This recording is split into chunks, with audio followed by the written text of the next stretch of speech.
La société Afrique Conception Distribution ACD a très tôt pris conscience que le transport médicalisé d'une part et les services spécialisés dans le domaine médico-chirurgical d'autre part sont deux composantes stratégiques de la mise en œuvre des politiques de santé des gouvernements. C'est ainsi qu'elle s'est spécialisée dans ces deux domaines avec plus de 10 ans d'expérience à son actif. Ces innovations technologiques qui participent largement au relèvement du plateau technique médical du Sénégal ont été exposées pendant le CISDAC 2014, le Salon international de la santé et du matériel médical de Dakar. Les services spécialisés dans le médico-chirurgical concernent la distribution des matériels médicaux, des mobiliers hospitaliers et instrumentation, des matériels de salle d'opération, des appareils respiratoires et autres. Madame Assietou Kassedioum, la directrice générale, nourrit une double ambition pour sa structure. Être un partenaire de premier rang du ministère de la Santé et de l'Action sociale. Ensuite, se positionner en leader dans la sous-région ouest-africaine.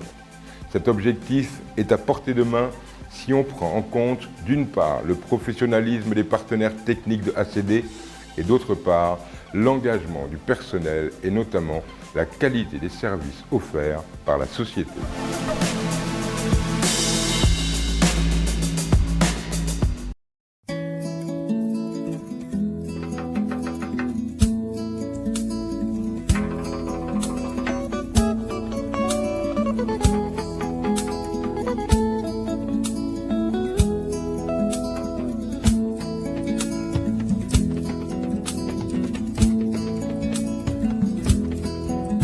Magak bay bana chure kone bulo home sete mana bokk ak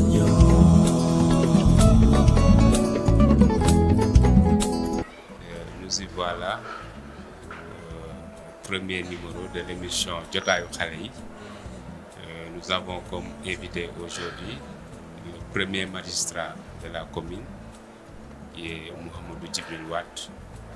Donc aujourd'hui, il va discuter avec les enfants de la commune. Comme vous le voyez, nous avons quelques enfants que nous avons sélectionnés au niveau de la commune qui vont discuter avec leur maire. Il y aura des questions pour chacun et M. le maire va répondre.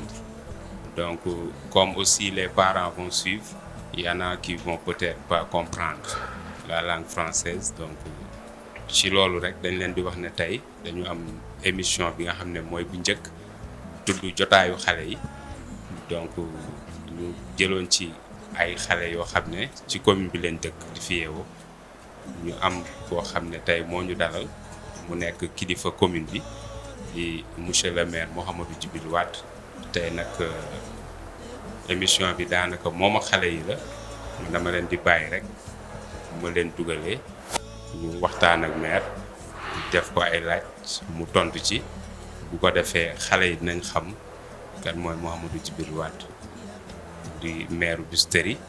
En plus de ça dina leen permettre aussi ñu am référence parce que comme ni ngeen ko remarqué léegi gis nañ ne xale yi amatuñu royukaay. Donc il faut ñu leen di yóbbu ñuy dem ci ay personnages yoo xam ne tey ay royukaay lañ.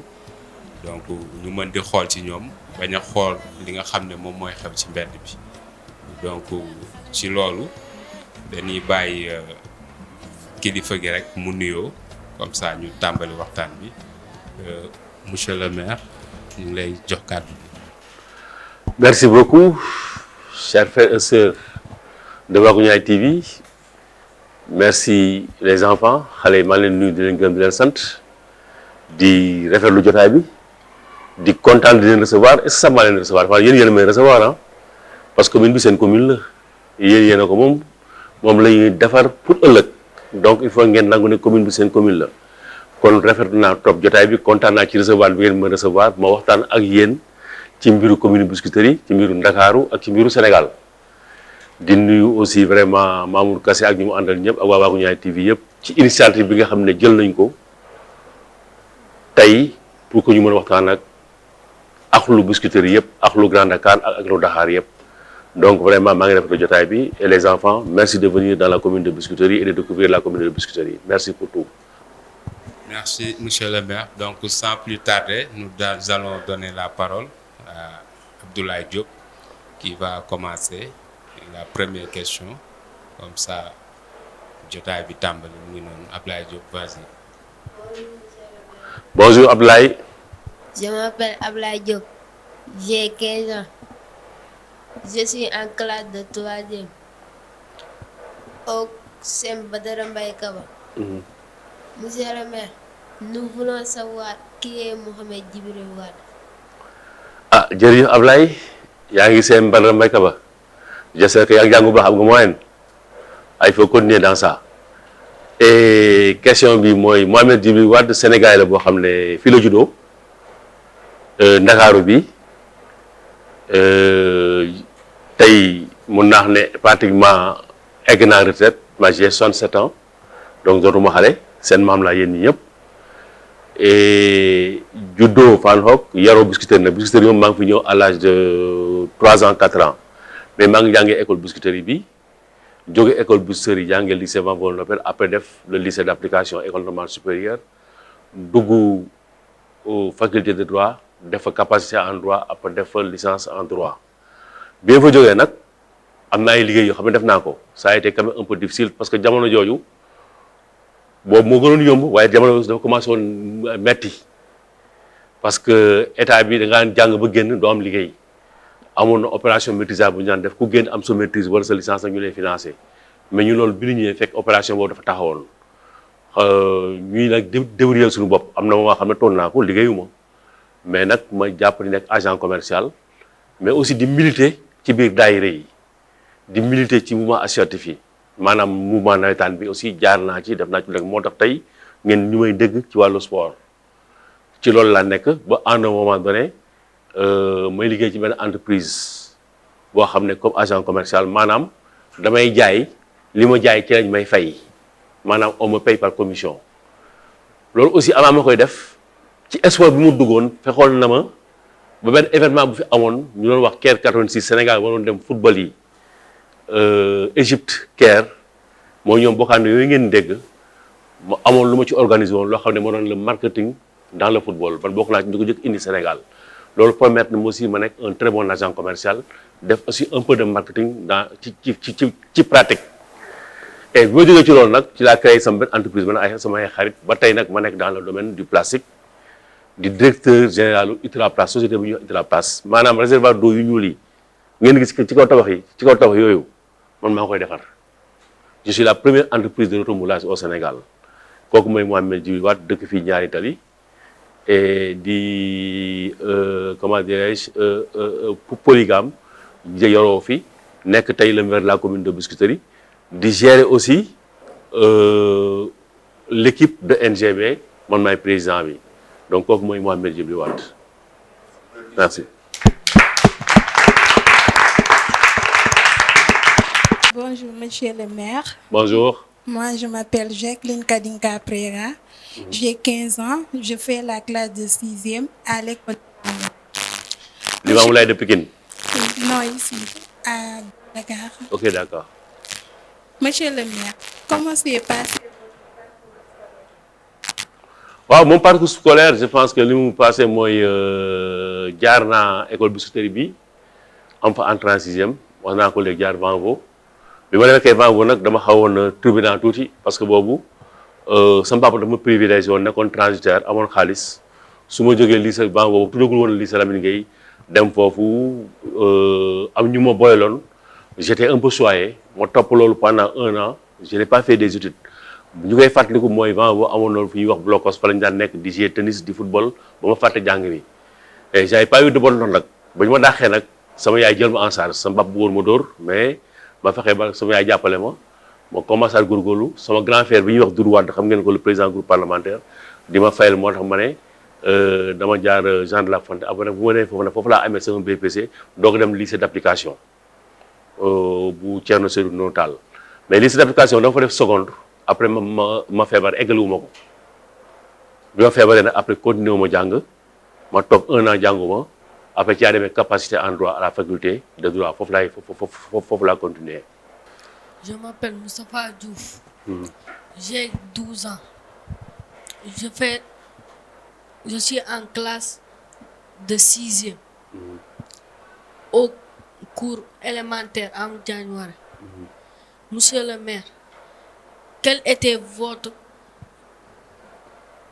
relation entre vous et vos parents et votre entourage? La relation avec mes parents, c'était de très bonnes relations.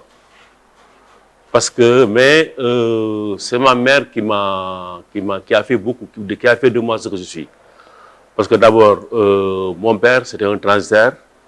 C'est le grand frère du président Abdoulaye Wade. Il n'avait pas le temps de s'occuper de nous. Mais c'est ma mère qui s'occupait de nous. Mais aussi, c'est mon grand frère Doudou Wade, qui était le président du groupe parlementaire, qui s'est beaucoup occupé de nous. Mais notre maison à Niaritali, c'était le lieu où tout le monde venait. C'était le siège du club de football, pratiquement. Et on était bien entourés. J'étais avec des grands frères, des petits frères. Et eux, ils parlaient beaucoup de politique, ils parlaient de football. Et ce sont ces grands-là qui m'ont éduqué. Et je me rappelle une fois, pour vous dire que c'est ma mère qui s'occupait de moi, à l'école primaire à Biscuiterie. Quand on est arrivé en CM2, il y avait un autre maître qui s'appelait M. Diop Gondi, parce qu'il était très méchant, il nous battait beaucoup. Alors ma mère est allée le voir, elle lui a dit que Djibi Gueye, moi on m'appelle Djibi Gueye, je m'appelle Mohamed Djibril Gueye Wade, mais mes amis m'appellent Djibi Gueye. Ma mère est allée lui dire que Djibi Gueye dafa sob dafay dox rek, il faut nga koy yar di ko dóor pour mu jàng. Et le maître l'a bien entendu. Alors M. Diop, une fois, je crois que c'était un samedi, il n'y avait pas d'école, il est sorti. Il était venu, il est sorti, il est allé au terrain de Niaritali. Vous connaissez le terrain de Niaritali? En son temps, c'était un terrain qui était comme ça. Il n'y avait pas ce stade-là. Il est passé par là-bas, il m'a vu jouer. Alors, quand il m'a vu jouer, le lundi, il est venu. Le lundi soir, en général, on récitait les leçons. Alors, quand le maître est venu, il a dit, il nous a appelé, il devait appeler les élèves pour qu'on puisse réciter la leçon. Alors, le maître est venu, il a dit, le footballeur, toute la classe s'est tue. Deuxième fois, le footballeur, toute la classe. Moi, je ne savais pas qu'il me parlait. Je ne l'avais même pas vu. Alors que lui, il m'a vu. Et la troisième fois, il m'a dit, Mohamed Diriwad, viens ici. Alors, je suis venu. Il m'a dit, je t'ai vu jouer là le samedi. Alors, dis-moi, alors, le fil à plomb, il faut rester. Je n'avais pas pris mes leçons. Ah, il fallait dire, comment j'ai mes leçons. Et il m'a mis sur la bonne voie. Chaque jour, il me surveillait. À chaque fois, avant d'aller jouer, j'apprenais mes leçons sous le contrôle de ma mère. Bien que ma mère n'avait pas appris le français, mais elle me contrôlait. Il cherchait un grand frère qui venait et je récite la leçon devant mes grands frères. C'est comme ça. Après, j'ai réussi à l'entrer en 6e et j'ai réussi au certificat d'études primaires. Après, bon, c'est comme ça que je suis allé. Sinon, si ma mère ne me surveillait pas, peut-être que j'allais trouver un autre chemin qui n'est pas le bon chemin. Donc, moralité, aujourd'hui, il faudrait aujourd'hui, je dis aux parents de surveiller leurs enfants pour qu'ils puissent aller à l'école. Et ensuite, de leur chercher quelqu'un qui va leur apprendre, qui va les suivre à la maison avec des cours particuliers, quelqu'un qui va les suivre aujourd'hui. Parce qu'aujourd'hui, l'école, c'est extrêmement important. Si on ne réussit pas à l'école, on perd pratiquement beaucoup de choses dans la vie. Bonjour, monsieur le maire. Moi, je me nomme Bantal. J'ai 15 ans. Je fais la classe de 4e au collège Saint-Pierre, Grand Dakar.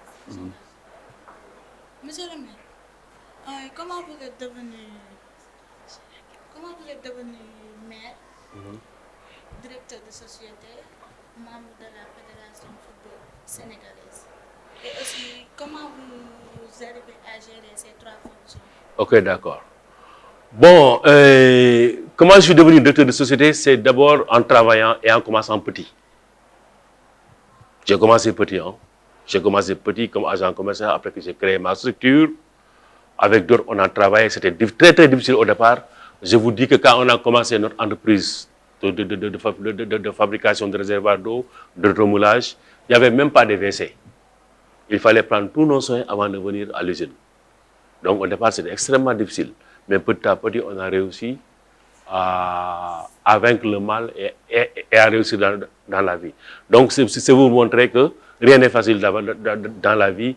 il faut travailler, toujours travailler, encore travailler pour réussir. C'est le travail, c'est au bout de l'effort. Bon, maintenant, pour le sport, j'ai aimé le sport, hein. Ça, c'est vraiment, ça a même failli gâter mes études. J'ai toujours aimé le sport, j'ai toujours aimé militer dans le mouvement associatif. J'ai milité dans le mouvement natal à travers l'ASC Niary Tally. Parce que, étant étudiant, j'aimais discuter, parler, aller en réunion, essayer de dominer les autres. Bon, et parler beaucoup. Et les gens, bon, en général, les grandes gueules, on les prend, on leur dit que bon, tu es secrétaire général. Après, j'étais devenu secrétaire général de l'ASC Niary Tally. On m'a envoyé à la zone 3, j'ai représenté Niary Tally. Et comme ça, bon, de jour en jour, j'ai monté les échelons. Après, Niary Tally est entré à la Fédération sénégalaise de football. J'ai montré mes capacités managériales. C'est comme ça que je suis devenu président de la Ligue sénégalaise de football professionnel. Après, premier vice-président de la Fédération sénégalaise de football. Mais cela n'a pas empêché de faire mon travail. Bon, mais rebusculer la politique, c'est autre chose. Il me fallait, quand même, participer à l'environnement de mon quartier. Parce que ce qui se fait dans mon quartier ne doit pas se faire contre moi. Ça doit se faire pour moi. Donc aujourd'hui, c'est comme ça que j'ai commencé à travailler dans la politique, à m'intéresser au mouvement associatif. Et maintenant, bon, c'est vrai que j'étais militant du Parti démocratique sénégalais, mais dans la mairie, j'étais plus un membre de la société civile. Et c'est là où, durant les élections de 2014, j'ai fait ma propre liste. Et je suis devenu conseiller municipal. C'est là où Doudou Ismaïla m'a vu. Il m'a fait deuxième adjoint au maire. Après, quand il est décédé, je l'ai remplacé. Après, en 2021, j'ai participé aux élections. 2021-2022, je crois. J'ai participé aux élections et j'ai gagné. Bon, maintenant, comment concilier les trois? C'est un problème d'organisation. D'abord, en tant que chef d'entreprise, moi, je ne travaille pas. Ou bien, bon, je travaille, mais mon travail, c'est de faire travailler les autres. C'est-à-dire surveiller les autres. Décliner une vision, les surveiller, voir est-ce que les gens acceptent cette vision-là. Maintenant, à chaque étape, sur chaque chose, il y a quelqu'un qui fait ce travail-là. Par exemple, j'ai des conseillers juridiques, un directeur des ressources humaines qui est conseiller juridique, celui qui s'occupe des contrats des travailleurs et celui qui suit les travailleurs, etc. J'ai un directeur technique, tout ce qui est technique, c'est lui. Maintenant, j'ai un financier, etc. Ce sont ces gens-là qui travaillent. Et moi, je leur décline ma vision et après, je les surveille. Voilà mon travail au niveau de l'usine. C'est la même chose aussi au niveau de la Ligue sénégalaise de football professionnel, au niveau du football. J'ai une administration qui travaille et moi, je les contrôle et je regarde ce qu'ils font. Au niveau de la mairie aussi, vous savez, le maire, il n'est pas travailleur de la mairie. Il a une indemnité. Même les agents de maire, au maire, c'est des indemnités pour 5 ans. Donc, on ne gagne pas beaucoup d'argent sur la mairie. L'argent que je gagne à travers mon entreprise Hydraplace. Donc, aujourd'hui, la mairie a une administration, les Abbas, les Assandiaï, c'est eux les administratifs, je les fais travailler et je les surveille. Bon, maintenant, c'est la mairie qui prend maintenant le plus gros de mon temps. Parce que quand même, c'est une mairie à faire, à refaire. Il y a beaucoup de choses à faire, cause pour laquelle je consacre plus de temps à la mairie qu'autre chose. Pour le football, le problème ne se pose pas, si ce n'est pas voyager, etc. Donc, voilà, grosso modo, c'est un problème d'organisation et un problème aussi de répartition des tâches. Voilà, bon, c'est pas très difficile, mais aussi c'est pas facile. Parfois, je me perds, hein. Il m'arrive des fois que je me perds. Mais quand on est bien entouré, je pense que quand même, ça peut aller. Bonjour, monsieur le maire. Je m'appelle Aminata Fall. J'ai 13 ans. Je suis en classe de 6e dans le lycée John Fitzgerald Kennedy. Monsieur le maire, quelles sont les attentes pour les enfants de Biscuiterie, particulièrement ceux qui ne peuvent pas aller à l'école par manque de moyens? Bon, écoute, les attentes des enfants, quand même, je pense qu'aujourd'hui, il faut que les parents se débrouillent quand même à amener, merci de la question, leurs enfants à l'école. Parce que l'école actuellement, elle n'est pas pleine. Donc maintenant, s'il y a une négligence des parents et que ces enfants-là ne vont pas à l'école,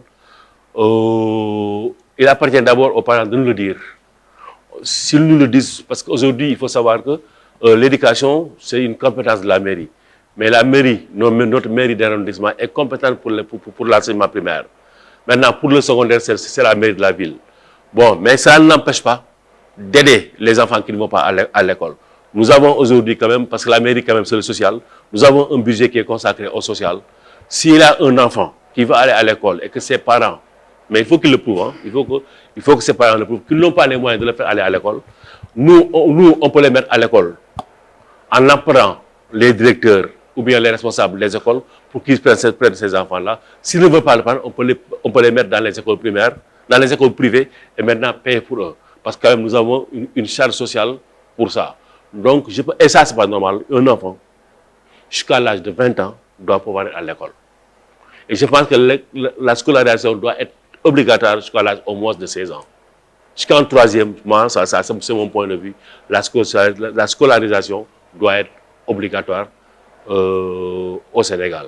Et je me bats et je combats pour ça. Monsieur le maire, question boobu ñu mel ni man parce que dafa am importance trop. nga bantu ko ci wolof parce que dafa am importance li nga wax noonu pour ñi nga xam ne peut-être que xamuñu ne. dugal sa doom école nekkul loo xam ne dafa laaj moyen bu bari. boo ci mënee dellu si ci wolof bantu. waaw effectivement li nga wax dëgg la xam nga jàng xale dafa nekk loo xam ne dafa war a yoon la lu ñu war a def la diine yëpp ñoo ko nangu xale dafa war a jàng xale warul liggéey xale dañ ko war a jàngal bu nekkee xale nga dugal ko alxuraan bu dee julit la bu dee chrétien la nga dugal ko catéchisme après da nga ko war a boolee du yóbbu ko école te école publique yi nag vraiment ñëpp xaj nañ ci même bu dee am na ñoo xam ne école publique rejeté na leen en cours de route ci biir wala ñooy mën a jël indi lu ñu leen ñu jël leen seet naka ban voie la ñuy jaar pour dugal leen ci école publique yi su ko mënul ñu jéem leen a fayal wala ñu ñoo xam ne ñu leen di suivre waaye jàng moom xam-xam dafa nekk ci xale ba at ba nga xam ne ba mu am 16 ans man de si mooy sama gis-gis jusqu'à 16 ans l'école dafa war a obligatoire pour xale yëpp man demul ay xale yoo xam ne te loolu école l'école de Jules Ferry laay wax mais alxuraan bi ak catéchisme bi moom xale yi ñun ñëpp ñi suñu doom yi dañ leen war a terewul ñu war leen mën a jàngal alxuraan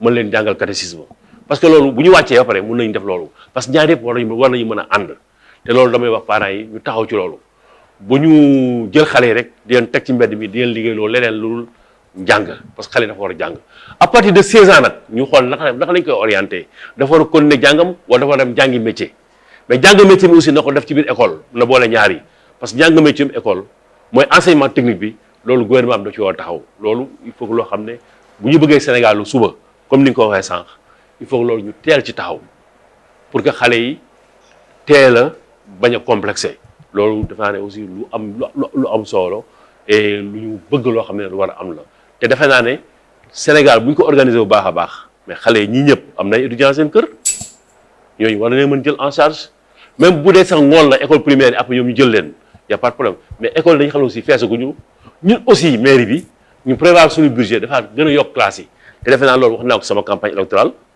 mooy classes yi la leen commencé tabax en hauteur parce que école yi fi nekk yëpp ba may jàng na mu meloon ba tey noonu la mel loolu nag war nañ ko changé te yaakaar naa ne conseil municipal bi waxtaan nañ ci seen xel mu ngi ci loolu xale yi tey war nañ commencé di jàng ci école yoo xam ne primaire laa ko de en hauteur la parce que nag kii war na mën a yéeg ba 5e étage parce que xale la dafa tàmm coono. Bonjour monsieur le maire, je m'appelle Mohamed Kassa.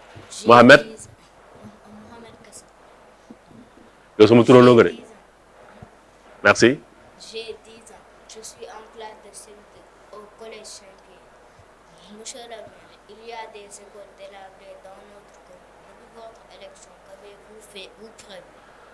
ah ça loolu moom vraiment Mohamed yow sama turandoo yow question bi ma posé saf na de ah yow soxal nga ah bon les écoles délabrées defe naa ne ñu ngi ciy taxaw ci vacances yu bari yu ci mën yëpp dañ ko defar loolu moom c'est pas normal mooy lu am important dafa am ñaar yoo xam ne il faut que ñu xam ko école classe dafa war a set dafa war a baax xale yi nekk dans une situation bu baax a baax a baax xam naa ne dégg wax naa ko léegi de école yi man ba ma nekkee il y a ñaata 60 ans na ma si jàng yoon loolu la mel ba léegi loolu normalul il faut que ñun maire bi ñu taxaw ci defaat école yi gën ko defar mu gën a rafet parce que njàng mu njëkk ba ak njàng mu léegi wute na trop donc li nga wax léegi loolu effectivement loolu dëgg la Mohamed école yi délabré war nañ ko defar classe yi ñu defaraat leen gën leen peinture mu gën a rafet mu gën a baax dafa am ñaar yoo xam ne dafa war a baax lieu de culte ak lieu de savoir maanaam jàkk yi ak fi nga xam ne fa la ñuy jàngee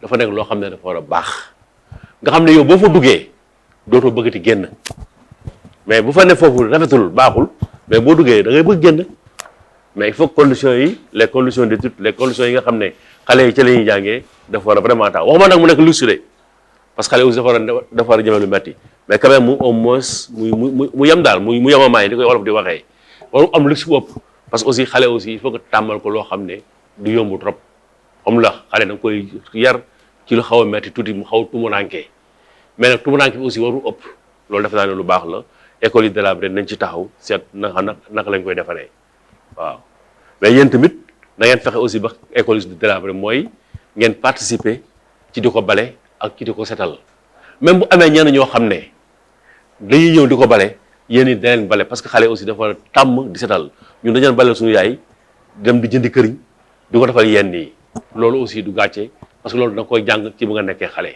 te defe naa ne ci daara yi foofu la ñuy rawee ñi nga xam ne ñoo jàng école française. Bonjour monsieur le maire, je m'appelle Mamoudou Diop. J'ai 14 ans, je suis en classe de 4e au lycée Kennedy. Monsieur le maire, nous voulons savoir qu'est-ce que vous a marqué dans votre vie. Qu'est-ce qui vous a marqué dans votre vie? Bon, ce qui m'a marqué dans ma vie, bon, je ne sais pas encore, hein. Bon, peut-être que la perte de ma mère, marqué dans ma vie, c'est une chose qui m'a vraiment marqué dans ma vie. Là aussi, la perte d'une de mes femmes, aussi marqué dans ma vie. Mais là, moi, côté bien que neexul. Là, li nga xam ne aussi marqué dans ma vie. te mu neex dëgg mooy sama entreprise bi ma ko créé dafa am benn loo xam ne dama ko jot a réussir mooy réservoir 12 000 litres amul Sénégal amul fii Afrique de l'Ouest ma defar ko réussir ko génne ko jour bi ma ko génnee jour sama marqué dans ma vie beneen bi mooy bi Sénégal jëlee Coupe d'Afrique loolu aussi bokk na ci li nga xam ne vraiment marqué dans ma vie quoi. Bonjour monsieur le maire, je m'appelle monsieur Gédji, j'ai 12 ans, je suis en classe de CM2 au cours élémentaire Amadou Diagne. Monsieur le maire, combien vous percevez au total pour les 3 fonctions que vous occupez? Combien je fais ça au total? Pour sama charge mairie bu dee salaire maire la eggul 500 000 boo ci dindee impôts yi ay 300 et quelques mille lay percevoir pour Ligue Pro kenn du ma fay on ne me paye pas foofu c'est bénévole pour nag sama entreprise maa ko moom samay bénéfice maa ko moom foofu nag naa fa jot xaalis bu bari waaw boobu moom mënu ma ko wax nag dama koy nëbb mais sport bi peut-être que dégg ngeen ko bi ñu demee Coupe d'Afrique ñëw président may nañu ku nekk 50 millions man amoon naa 50 millions mais 50 millions yi ma mayoon dama jël 10 millions yi may ko famille noonu laa def de jël 10 millions yi may ko NGB jël 5 millions yi may ko arabisants yi jëlaat maanaam daal noonu laa ko defee di ko may ba mu jeex non yéen di may ko samay parents sama waa kër quoi am yeneen yi ma répartir ko ñeneen quoi noonu laa ko jëlee parce que dafa nekk loo xam ne ñi ma yaakaar ne yëpp contribuer nañ ci ñoom laa jëlaat séddale leen ko am loo xam ne dama ko jël def ko ci jàkka yi ak ci église yi quoi noonu laa ko répartir ba maintenant ce que je gagne chaque mois sama entreprise moom damay jënd di jaay. looy gën di jaay muy gën di bari donc mu ngi noonu quoi voilà mais maire yi moom salaire bi c'est mooy 500 000 la boo ci jëndee ay taxes ay 300 et quelques mille presque ay 350 millions moo lay dese au niveau de la Ligue sénégalaise de football professionnel et en tant que premier vice-président de la fédération sénégalaise de football aw ma foofu salaire mais su may voyager on me prend en charge su may voyager vraiment on me prend en charge loolu la quoi mais maa ngi sant yàlla bu baax a baax a baax a baax a baax. Je m'appelle Amata Sarr, j'ai 12 ans, j'habite à Wagounia, village 340. Je suis en classe de CM1 au collège Imam Laye. Monsieur le maire, quelles sont les compétences d'un maire? Les compétences d'un maire, c'est que d'abord, à part la compétence qui est universelle, il faut savoir lire et écrire. Il faut que c'est le minimum. Bon, l'idée, c'est avoir une vision général de ce qui se passe dans une mairie. Ensuite, être un bon manager. Mais dans la vie, pour quelqu'un qui veut diriger, tu dois avoir un minimum de connaissances juridiques. C'est important pour pouvoir diriger quelque chose. Le droit il est extrêmement important quand on dirige et quand on veut aussi ne pas être berné ou quelque chose comme ça. Mais compétence d'un maire, c'est aussi être sociable, hein? Et ensuite savoir écouter les gens et savoir aussi transmettre ces sentiments au Sénégal. Mais la première compétence pour un maire, c'est d'être ouvert. C'est extrêmement important. C'est d'être ouvert aux populations et de les écouter. Ça, c'est extrêmement. On peut avoir tous les diplômes du monde et ne pas être un bon maire. Un bon maire, c'est comme une mère de famille. Je ne sais pas. Quand le maire il est comme ça, c'est un bon maire. Bon, quand il y a des sax ay kii la ñu synonyme la ñu wala homonyme la ñu moo tax ñu xaw a niroo. Voilà, un bon maire ni mère de famille mel yaay nu mu mel ci doom mel ko ci njaboot maire noonu la war a mel. Et beneen mooy si Abdoulaye doon wax naan njiit du dara balaa ngaa continuer sa question mu ne xam nga lan mooy njiit sëñ Abdou Lahad Mbacké nga dem wuti indi séddale gën ci tuutile. C'est ça un bon maire. Bonjour monsieur le maire, je m'appelle Abdoulaye Niang, j'ai 12 ans, je suis en classe de 6e au collège Saint-Pierre. Monsieur le maire, qui peut devenir maire? Qui peut devenir maire? N'importe quel citoyen aujourd'hui qui est majeur, qui habite dans la localité, qui aime sa localité et qui bénéficie de la confiance de ses concitoyens et qui n'est pas frappé de certaines mesures judiciaires pour devenir maire. Mais il faudrait d'abord que ce Sénégalais-là, ce compatriote-là, bénéficie de la confiance de ses compatriotes. Et l'élection du maire se déroule tous les 5 ans. Le maire il est élu au suffrage universel direct tous les 5 ans. Et il doit bénéficier de la confiance de ses concitoyens. Donc, devenir maire, c'est pas très difficile, mais la première condition, c'est de bénéficier de la confiance de ses concitoyens. Bonjour, monsieur le maire. Je m'appelle Mamadou Kébé, j'ai 11 ans, je suis en classe de 6e au lycée Seydou Nourou Tall. Monsieur le maire, quels conseils pouvez-vous nous donner par rapport à notre comportement à l'école, à la maison et dans la rue? Merci beaucoup. Tu es au lycée Seydou Nourou Tall. Moi, j'ai fait ce lycée-là. Ça faisait partie des meilleurs lycées du Sénégal. C'est dans ce lycée-là où est sorti Alioune Badara Cissé que vous entendez et beaucoup de Sénégalais. Donc, je suis content de cette question-là.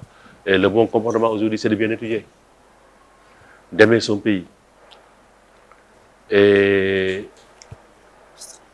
de travailler beaucoup.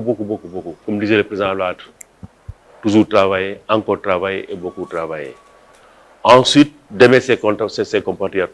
D'être aussi, je ne dis pas un bon musulman, quelqu'un qui croit en Dieu et qui croit à la religion. D'être un bon pratiquant, que l'on soit chrétien ou bien que l'on soit musulman, c'est extrêmement important. Maintenant, après, remplir certaines valeurs. Et je pense qu'aujourd'hui, si on est un homme de valeur, il n'y a pas de problème sur ça, on peut vraiment réussir dans la vie. Mais ce que je vous dis, monsieur, les enfants, ça ne va pas être facile. La vie n'est pas facile, mais aussi elle n'est pas difficile. Quand on travaille, quand on ne perd pas de temps, savoir ce qu'on doit savoir, et toujours chercher, et rechercher encore, respecter son prochain, respecter ses parents, respecter ses voisins, on va réussir dans la vie.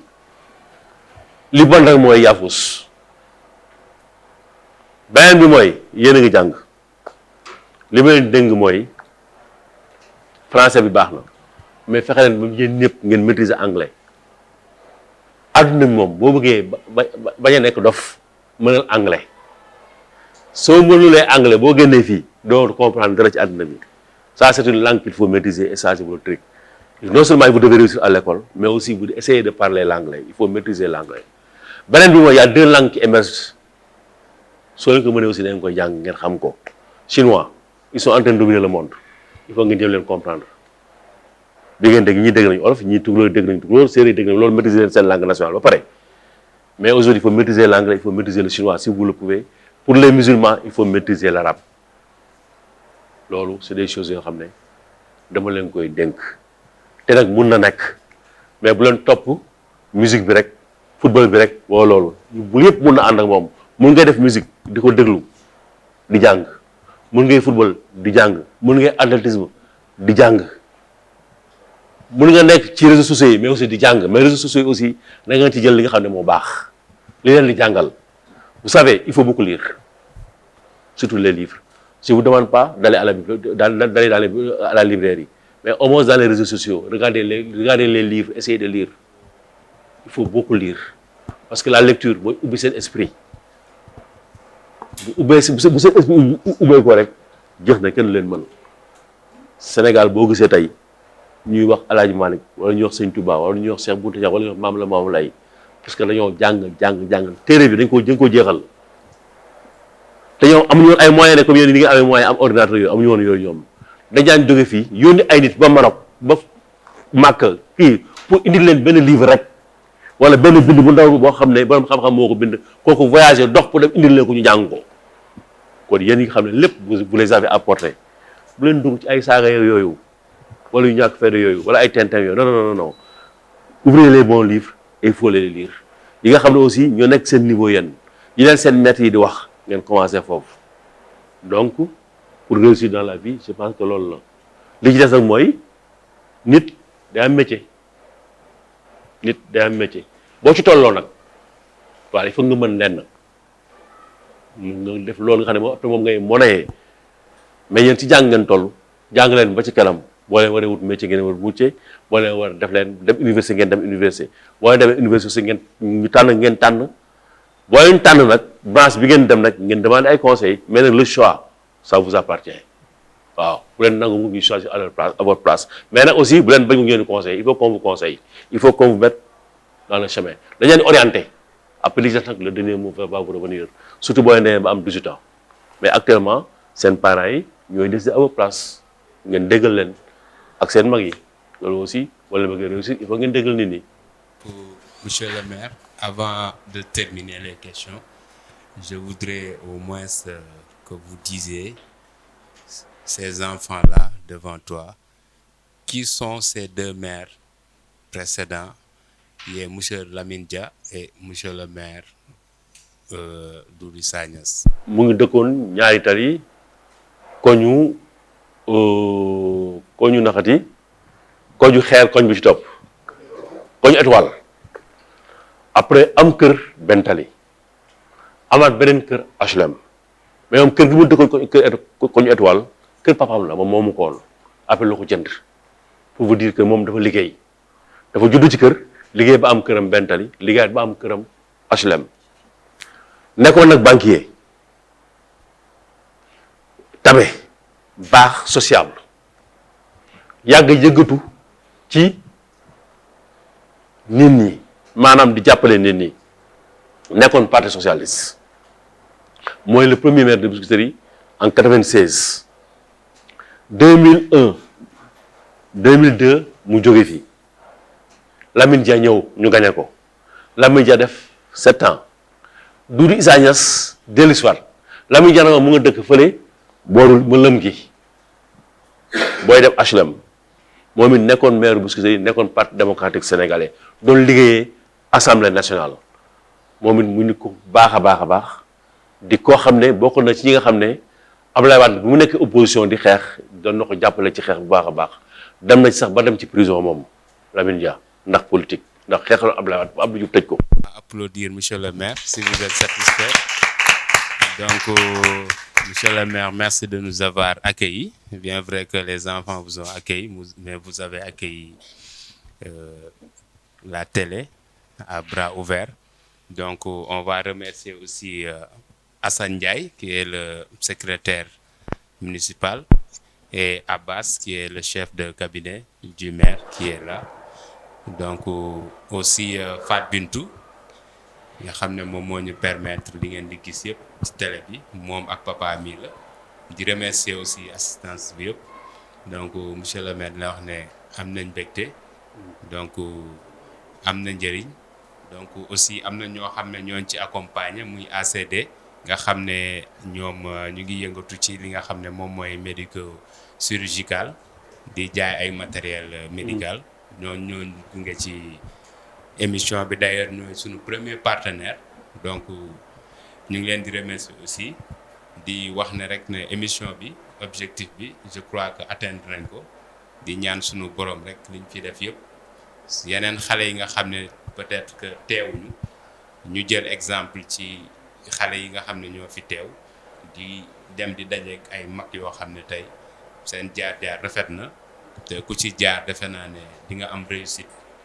donc ñu ngi lay remercier bu baax avant d'abord ni dem rek ci li nga xam ne moom mooy visite bi parce que on avait prévu de visiter la mairie au moins ñu xam fonctionnement mairie bi à peu près ñu am ci benn aperçu donc bëggoon nañ xam est-ce que yow personnellement am nga question boo leen di poser waaw wala déet comme ça ñu gàttal foofu.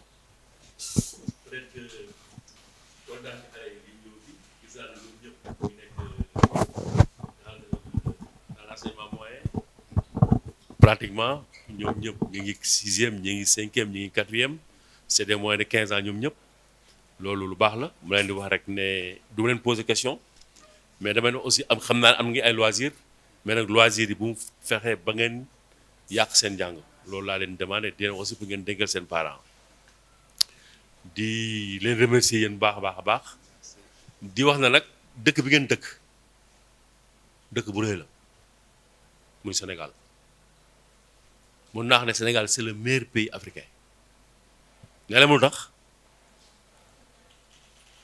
parce que fii c'est la terre de Limamou Laye fii c'est la terre de Cheikh Amadou Bamba fii c'est la terre de El Hadj Malick fii c'est la terre de Cheikh Bou Kounta Ndiassane fii c'est la terre de Baye Niass ak mun naa ci lim ñu bëree bëri Lat Dior Ngoné Latyr Diop mais fii surtout bu ñu jëmee ci wàllu politique Senghor mooy le premier président de la République yeneen pays Mali y avait Modibo Keïta Guinée y avait Sékou Touré Éthiopie y avait Haïlé Sélassié Maroc y avait Hassan II Côte d'Ivoire y avait Houphouët-Boigny mais ñoom ñëpp ku nekk dox def sa système foofu am na ay coup d'état ak ay guerre système mu Senghor rek moo amul coup d'état ak guerre à part le problème de la Casamance boo xam ne rek Abdou Macky Sall réglé na ko kon le Sénégal c'est une exception en Afrique kon système boobu Senghor teg fii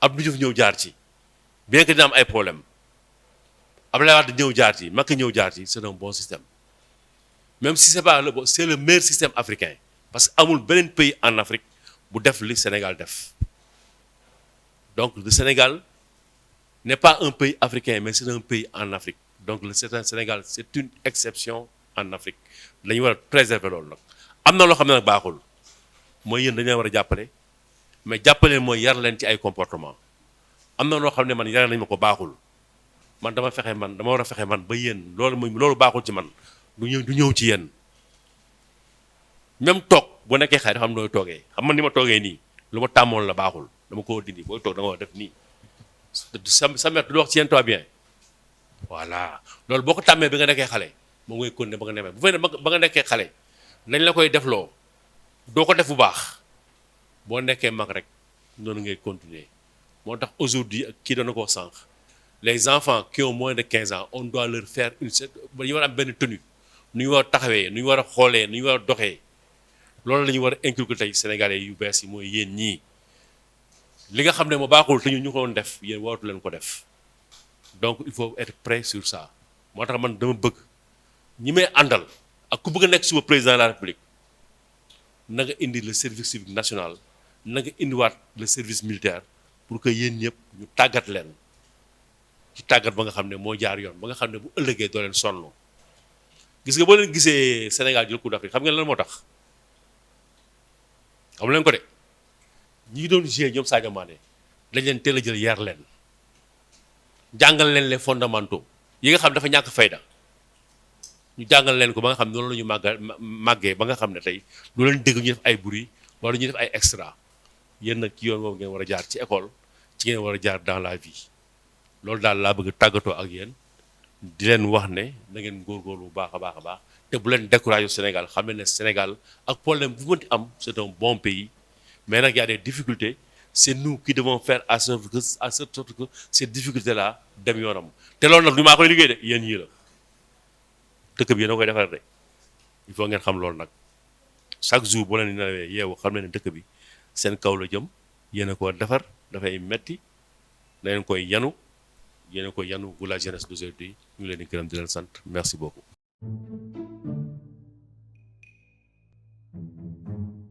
Bonjour, monsieur le maire. Bonjour. Comment vous vous appelez? Mohamed Djibril Gueye Wade.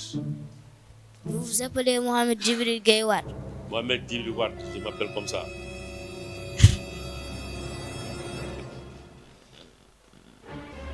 Vous avez quel âge? 67 ans. 67 ans.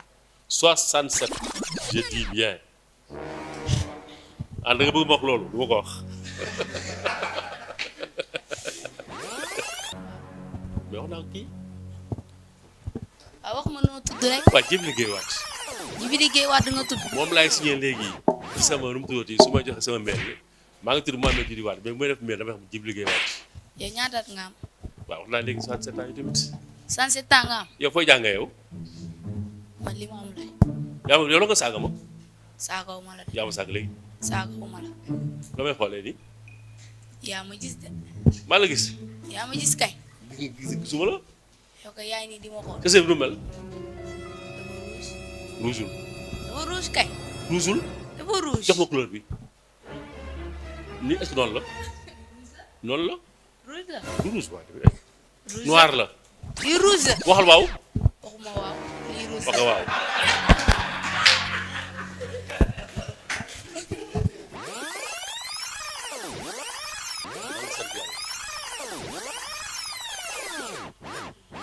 xam nga may kan.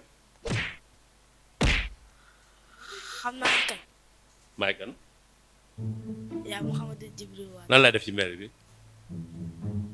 mairie bi. lan laa nekk ci mairie bi man.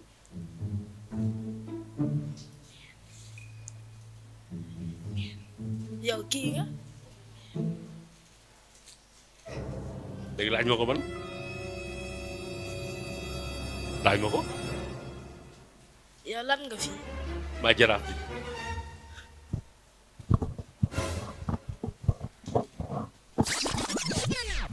yow loo def si ñaata.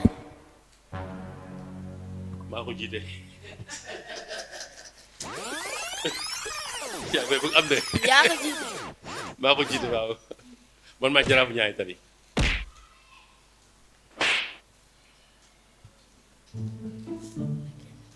yow noo defaree ñaar tali.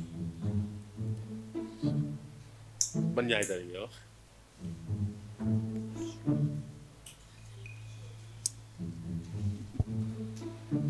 ñaari tali bi. ñaari tali yi. seen wetu kër. bii coupé wala bii fo wala bii ban nga wax. koñu waalo. koñu waalo. koñu waalo. koñu waalo nu mu tudd tubaab. xaw ma ko. nga xam moom tudd tubaab koñ. mbeddu waalo. mbeddu waalo moom mooy olof yi wax nga moom tubaab bi.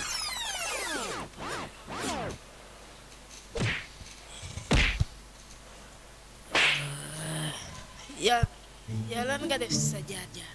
lan laa def. ci sa jaar-jaar. sama jaar-jaar bari na de taxawaalu naa dem naa jàkk ja jàng naa. yow foo jàngee. daara bu ñuy wax Seydou Nourou Tall daara bu ñuy wax Babou daara bu ñuy wax jàngukaay bu mag bi. foo njëkk a jàngee. bi ñuy de école ah.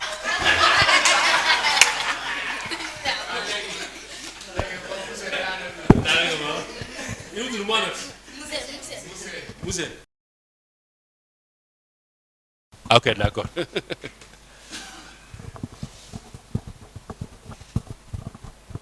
xaw ma moom ah xanaa kii bi rek ma àndee ak sama benn copain karatéka ñu dem stade Demba Diop benn match bu ngan am quoi ñuy buuxante gars yi tafu ko xaalisam te ak li may wax nii de 35 millions lañu sàcc saa waay dugg ba ci biir stade bi rek xool gisul dara mu ne ma ne ko ma xool sa poos mu ne ma non bi ma duggee ci poos bi stade baa ngi woon sama poos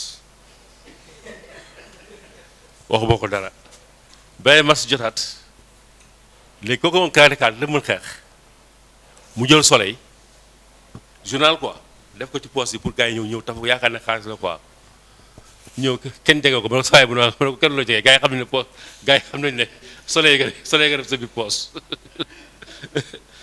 mooy moom yu gars yi nekk Grand Dakar loolu ba xam ne quoi. Ok, monsieur le maire. Donc, on va procéder à la remise des kits scolaires et aux cadeaux présentés par les enfants. Magak bayi bana chimre kone bulo home sete bana bangkok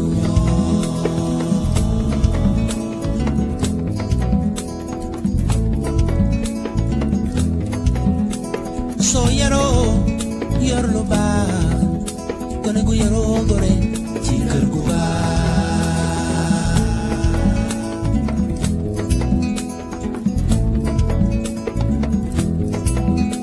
liggéeyu ndey añub doomam la kone gu yaro gore ci ndey ju ba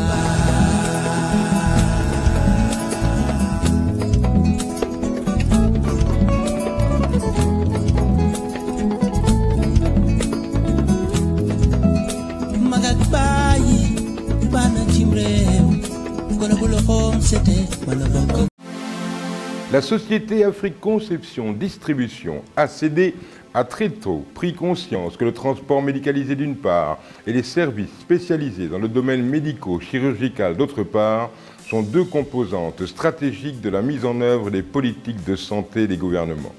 C'est ainsi qu'elle s'est spécialisée dans ces deux domaines avec plus de 10 ans d'expérience à son actif.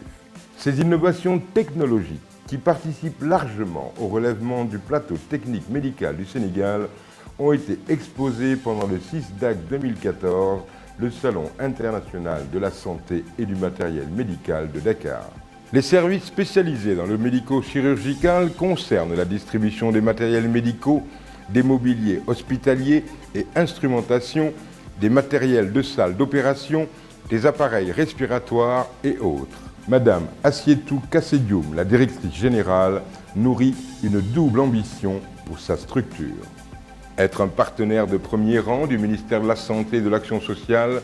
Ensuite, se positionner en leader dans la sous-région ouest-africaine. Cet objectif est à portée de main si on prend en compte, d'une part, le professionnalisme des partenaires techniques de ACD et d'autre part, l'engagement du personnel et notamment la qualité des services offerts par la société.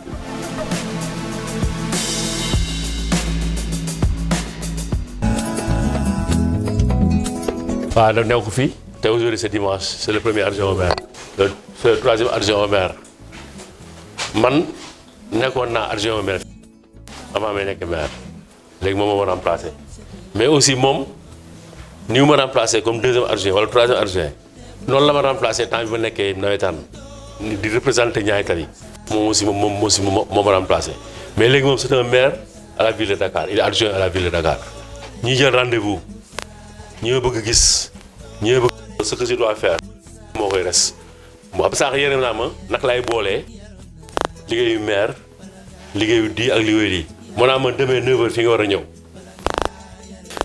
bon te dina rencontre les jeunes li nga émission ñi lay demee su ma ñëwee mu ne ma defal lii damay mer su ma nee mu dóor la kii sama assistante ak secrétaire différence bi réyul amul wax mais assistante elle est plus samay affaire personnelle li ci ëpp moom moo koy réglé quoi ak yenn conseils yi bu ñu ñëwee yéen public yi bu ñu ñëwee ma leen def sa audience fa la ngeen di jaar mais conseils yi ñoom bu ñu ñëwee xam ñoom ils sont prioritaires parce que fi lañ bokk ñoom dañuy jaar fi rapidement gisanteeg man rek ma waxante ma ñu dem quoi loolu assistant moo koy gérer wala sama papa bu ñëwee xam nga du ma ko xaarloo moom day jaar fii rek rapidement ma gis ko mu dem quoi. yaa ngi ko jotee nag président de la fédération Augustin Senghor man bii dañ jógoon Coupe d'Afrique bi Soko bi Sénégal jëloon bi Soko na Sénégal jël na ko 5 fois xam nga 6 fois c'était à l'aéroport bi ñëwee quoi voilà la coupe bi Soko ah mooy football de plage. président Turquie Erdogan yéen a ko dégg tam bari histoire. waaw moo nekk nii Macky Sall man fii stade am inauguration maa représenté woon famille Abdoulaye Wade parce que Abdoulaye lañ ko tuddee donc bii boobu la woon quoi bii Gédo la président bi mu ñëwee cleaning day en 2000 janvier 2000 bi mu ñëwee kii directeur SICAP la SICAP foofu ci Gédo direction SICAP xam ngeen ko directeur Kassé man président photo bi nag loolu ci seetlu waaw man moom ñaari tali rek NGB rek ak beneen bi encore non loo leen seetlu ci président 24 bi kii may wan ne président 24 bu loolu la doon wane ci photo bi 2020 la di ko maire nag comme président de la république liggéeyam xam nga lan la président de la république liggéeyam xam nga lan la décret circulaire loi maire moom arrêté la mooy liggéey mooy jël décision boo jëlee décision la yow da nga war a da ngay signé rek arrêté damay arrêté tey vu boo dégg vu la constitution vu la loi vu le maire arrête il est interdit de stationner devant maître kenn war fa taxaw kon kenn du fa taxaw boo taxaw jël yóbbu la wala telle heure dafoo tëj ñu bind ko publier ko donc le maire il agit par décision mooy arrêté président il agit par des décrets wala loi bi nag assemblée moo koy permettre pour mu def loolu donc lu mu wax rek dañ koy war a def ba mu des nag yëfu dof c'est bon